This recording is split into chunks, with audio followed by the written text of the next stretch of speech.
Kids are at risk of deadly meningitis and measles as vaccination rates fall again. Vaccines protect us, so why are parents choosing not to vaccinate in the UK?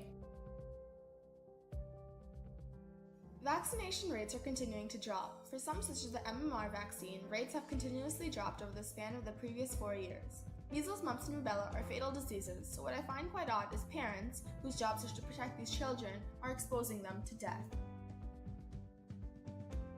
I'm in no position to criticize parenting, but it's even more baffling to see the consequences children have to face. The measles were considered eliminated, but there are more cases spreading again.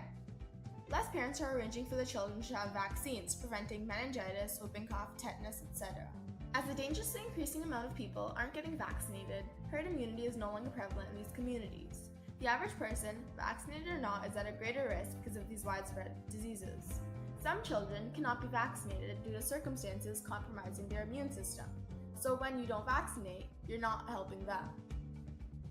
The notion to not vaccinate children branches from the beliefs of the anti-vax movement.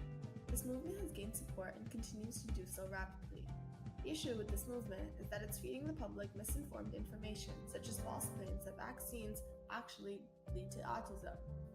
The downfall of vaccine rates, stemming from the impulse to deny your children the vaccines, shielding them with immunity against deadly diseases, is harmful to not only you, your children, but the children and adults surrounding you. Diseases that completely wiped out generations and devastated countries are now eliminated or close to extinct because of, you guessed it, vaccines. As Helen Donovan said, this means immunity against deadly or life-changing diseases, such as diphtheria and polio, is dropping. These were diseases of the past. They should not be part of our future. Although this article is based in the UK, there are some cases of the measles here in Canada as well, and who is to say they aren't on the rise? It's not very long before an outbreak in a certain area is widespread. This issue affects us in numerous ways. The effects that the unvaccinated population leaves us with affects us majorly, especially socially. Unvaccinated children and adults can pass on many life-threatening diseases. There's no way of knowing if someone is vaccinated or not. In terms of economically, we are not heavily affected yet. Not all of us are covered through OHIP.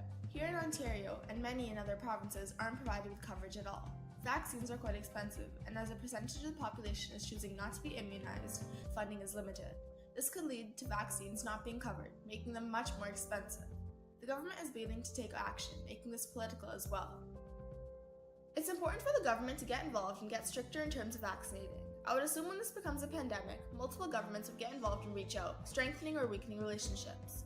These vaccinations have brought down mortality rates from diseases. In this case, it's important to consider science when acting on what you think is right. It's truly appalling.